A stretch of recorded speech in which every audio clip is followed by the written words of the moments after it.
stay at home, we will immediately close all shops selling non-essential goods, including clothing and electronic stores, and other premises, including libraries, playgrounds and outdoor gyms and places of worship. We'll stop all gatherings of more than 2 people in public, excluding people you live with. And we'll stop all social events, including weddings, baptisms and other ceremonies, but excluding funerals. Parks will remain open for exercise, but gatherings will be dispersed. No Prime Minister wants to enact measures like this. I know the damage that this disruption is doing and will do to people's lives, to their businesses and to their jobs. And that's why we've produced a huge and unprecedented programme of support both for workers and for business. And I can assure you that we will keep these restrictions under constant review. We will look again in 3 weeks and relax them if the evidence shows we are able to. But at present, there are just no easy options. The way ahead is hard, and it is still true that many lives will, sadly, be lost. And yet it is also true that there is a clear way through.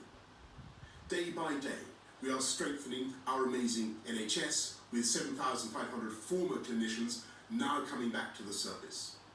With the time you buy by simply staying at home, we are increasing our stocks of equipment. We are accelerating our search for treatments. We're pioneering work on a vaccine. Testing kits that will enable us to turn the tide on this invisible killer.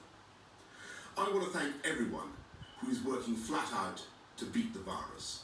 Everyone from the supermarket staff to the transport workers to the carers to the nurses and doctors on the front line.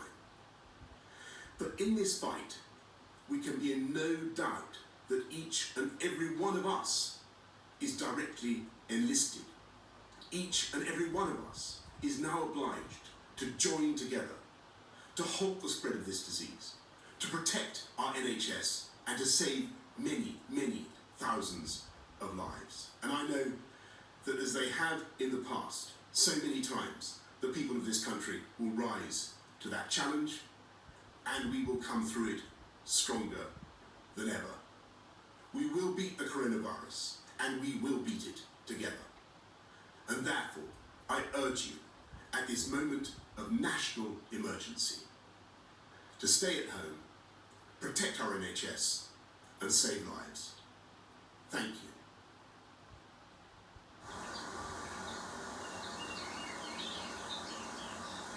Now on BBC One, a BBC News special with Fiona Bruce.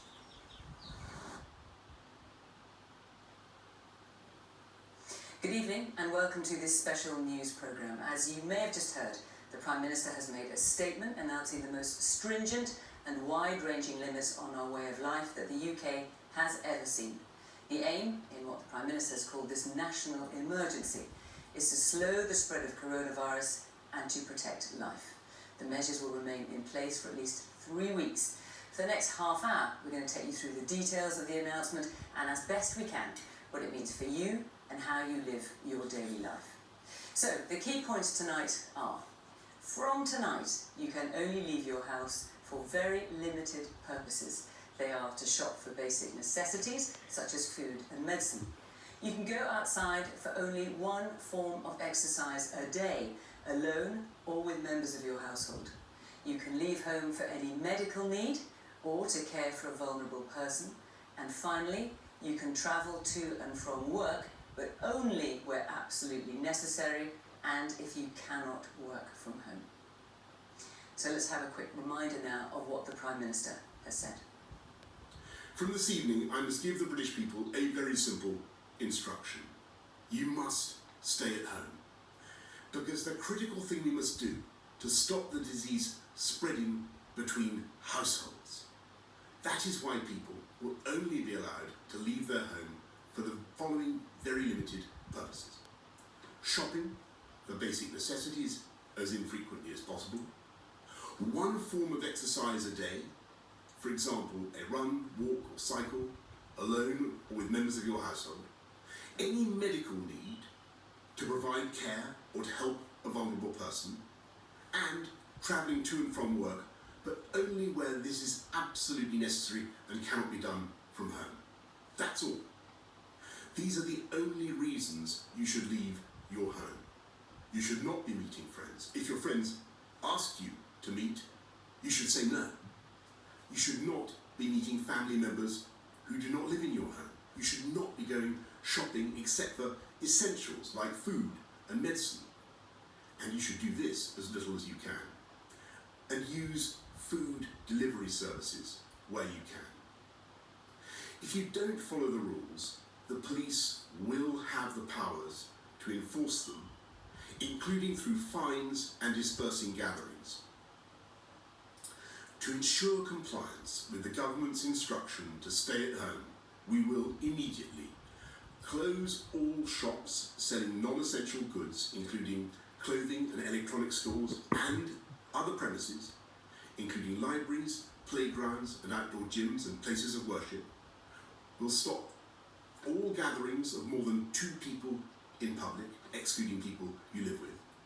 And we'll stop all social events, including weddings, baptisms and other ceremonies, but excluding funerals. Parks will remain open for exercise, but gatherings will be dispersed. No Prime Minister wants to enact measures